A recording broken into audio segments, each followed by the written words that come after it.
Let's get started with our first news.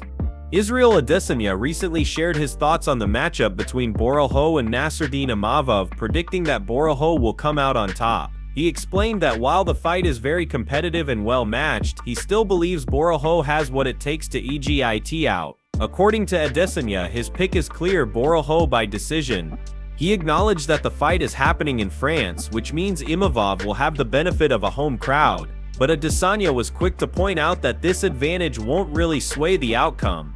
In his view, the pressure of the hometown setting won't affect Imavov in a negative or positive way. At the end of the day, Adesanya believes the skills inside the cage will determine the winner, and that winner in his eyes is Boro. As for how the fight might play out, Adesanya gave some insight into the dynamics. He suggested that Imavov would likely be the one to initiate grappling exchanges. The reason is simple: Boro's striking will be too much for him. The feet, the hands, the pressure, it will all be overwhelming, forcing Imavov to try and mix things up. By shooting for takedowns and working in the clinch, Imavov can at least keep Boro guessing. However, Adesanya doesn't see those attempts being enough to change the outcome. He doubled down on his prediction, emphasizing that Boro's composure and all-around skill set will carry him through. Even if Imavov tries to wrestle, Boro will manage the situations well, stay calm, and do what he needs to do to secure the win. In Adesanya's eyes, it won't be a finish, but rather a clear and convincing performance that earns Boro a unanimous decision victory.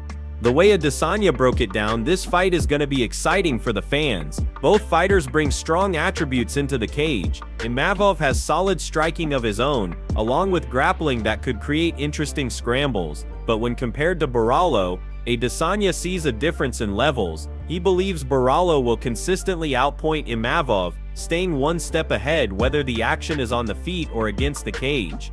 For Adesanya, what stands out is the consistency and sharpness Boro has shown in his recent performances. He's confident, calculated, and knows how to push the pace when needed. While Imavov is talented and dangerous, Adesanya feels the key factor will be the pressure Boro applies. That steady approach will gradually wear Imavov down, making it difficult for him to build momentum or win the bigger moments.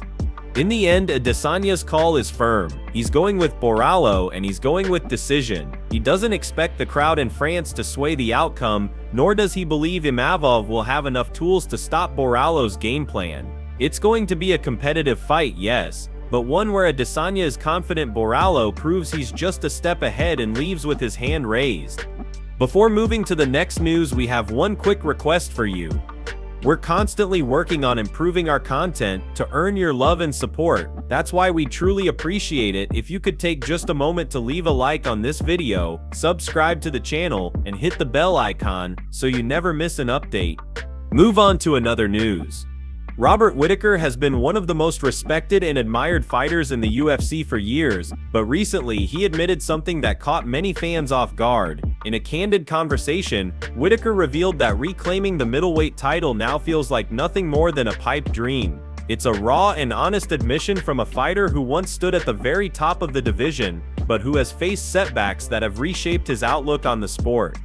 Currently, Whittaker finds himself on a two-fight skid. Back in October, he suffered a tough first-round submission loss to Khamzat, a fight that was supposed to be a major statement for him but instead pushed him further away from title contention. Then just this past July, he went to battle with RDR and lost by a razor-close split decision.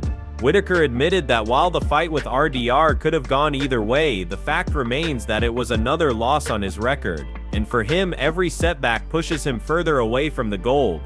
Speaking to Submission Radio, Whittaker shared his mindset openly. He said the belt is like a pipe dream at this moment, acknowledging that the road back to championship contention feels distant. After losing to RDR, he felt the momentum he once had slip away. Instead of being on a clear path back to the title, the losses have shifted his trajectory. It's not just about chasing the belt anymore. Whittaker explained that at this point in his career, his priorities have changed. He still wants to fight, but his reasons go beyond just reclaiming the championship. He wants to enjoy the journey, enjoy the grind of camp, the adrenaline of fight week, and the thrill of stepping into the octagon. For him, the experience itself has become more meaningful than chasing the strap. What matters most to Whittaker now is sharing the process with his family. He wants his kids to see what the sport is really about, to witness the scale and magnitude of the UFC, the biggest and most professional organization in MMA. He spoke about wanting his boys to be there for fight week, to see the behind the scenes, to feel the energy of the arena, and to understand what their father has dedicated his life to. In his eyes, these experiences are priceless, and they've started to mean more to him than the pursuit of a belt.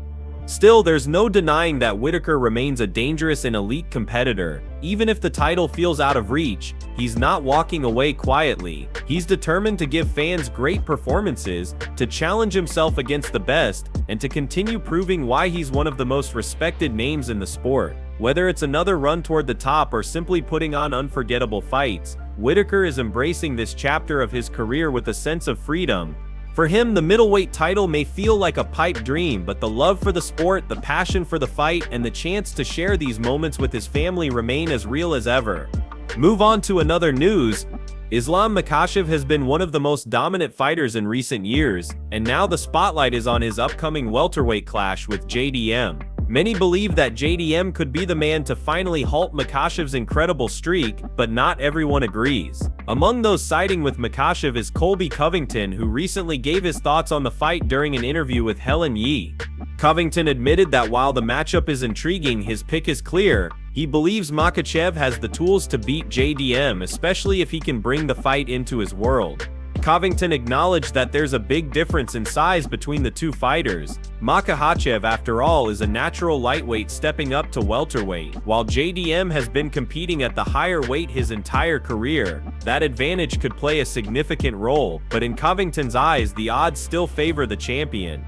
He explained that Makhachev is such a well-rounded fighter that size alone won't be enough to stop him. If Makhachev is able to secure takedowns and impose his ground control, Covington feels confident the fight will swing heavily in his favor. He said that Makhachev doesn't need to do anything flashy. He just needs to stick to his strengths, get the fight to the canvas, and control the pace. Once that happens, Covington believes it will be very hard for JDM to turn things around.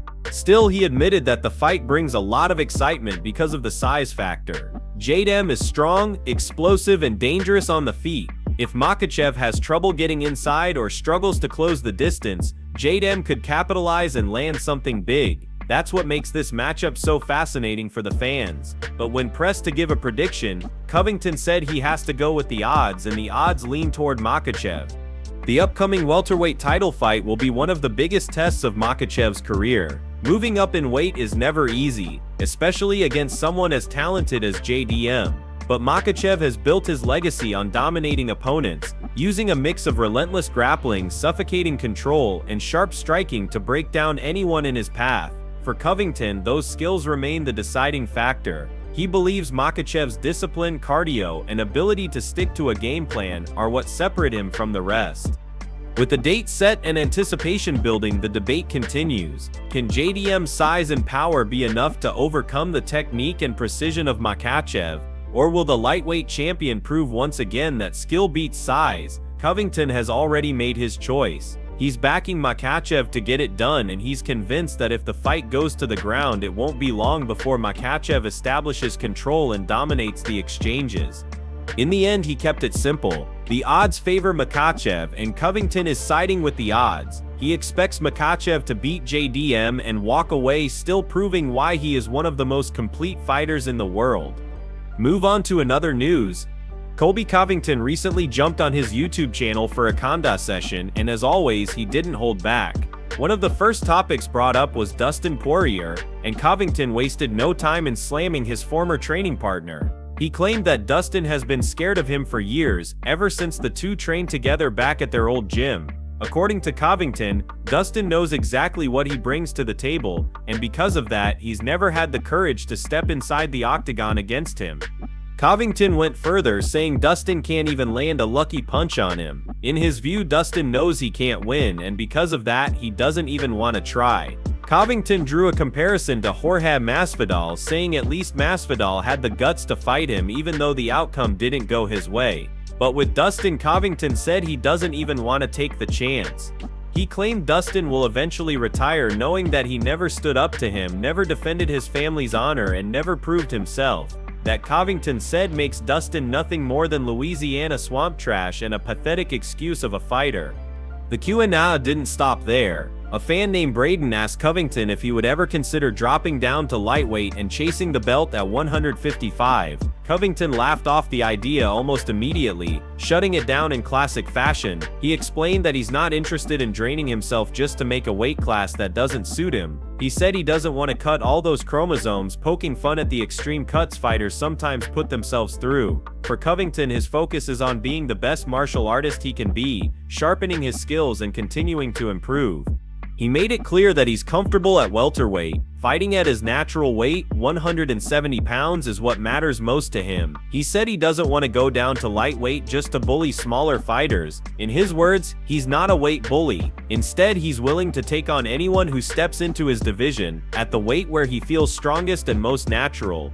Covington also took the opportunity to call out Islam Makhachev, reminding everyone that Islam once talked about moving up to 170 to face him, but Covington was quick to dismiss that idea too, saying Islam doesn't really want that fight. According to Covington, Islam knows the matchup doesn't favor him, and the talk of moving up was nothing more than empty words.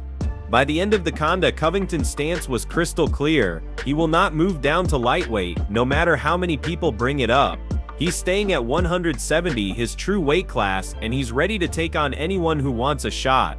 As for Dustin, Covington doubled down, saying the man has been ducking him for years and will eventually retire with that shadow hanging over him. For Covington, it's simple: stay at 170, fight the best, and prove once again why he's one of the most controversial but undeniable figures in the sport. Move on to another news.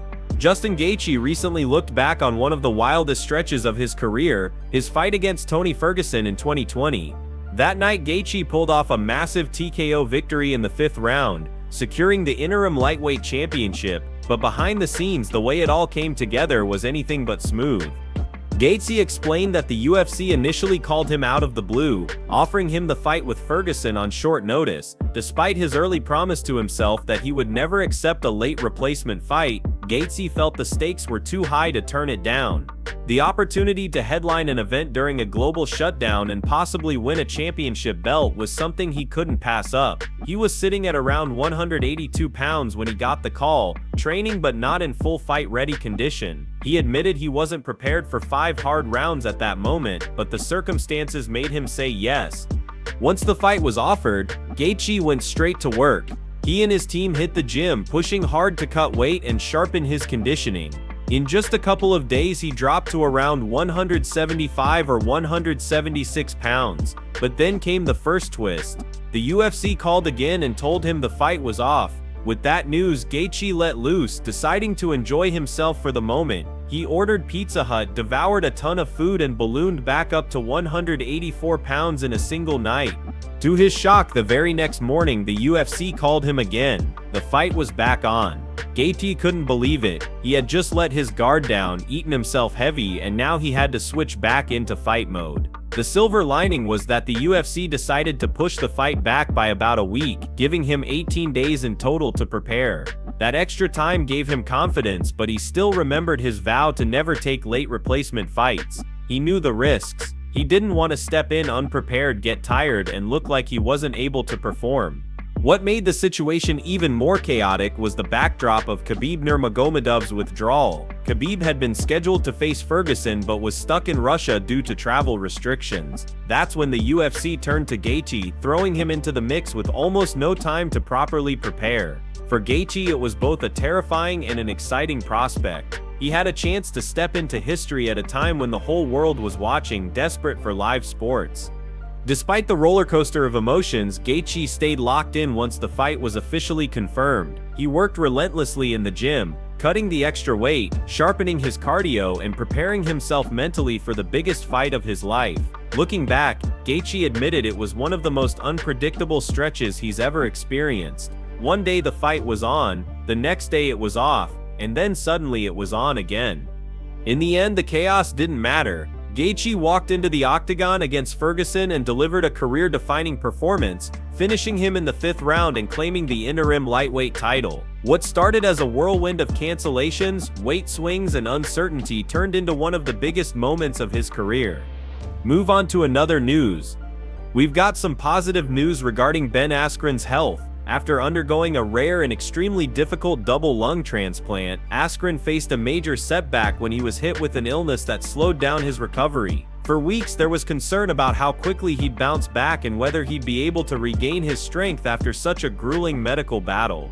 This morning, however, Askren himself shared an encouraging update. In a new video, he was seen jogging, moving with determination, and showing that his recovery is back on track. For someone who had to fight through a double transplant and then deal with complications, this moment is nothing short of inspiring. Askren's willingness to keep pushing forward even after such life-altering surgery has been a reminder of his toughness and resilience. It's not about competing inside the octagon anymore, but about winning the fight for his health, his life, and his future. The fact that he's already back on his feet, jogging and pushing his limits, is a sign that he's not just surviving this ordeal, he's determined to thrive. Fans across the MMA community have been sending their support, and seeing Askren share this moment of progress is a huge relief to everyone who's been following his journey. Recovering from something so extreme takes patience, strength, and relentless determination, and Askren is showing he has all of that and more. Huge respect to Ben Askren for continuing to fight through adversity, proving once again that true warriors don't just show up in the cage, they show up in life when it matters most.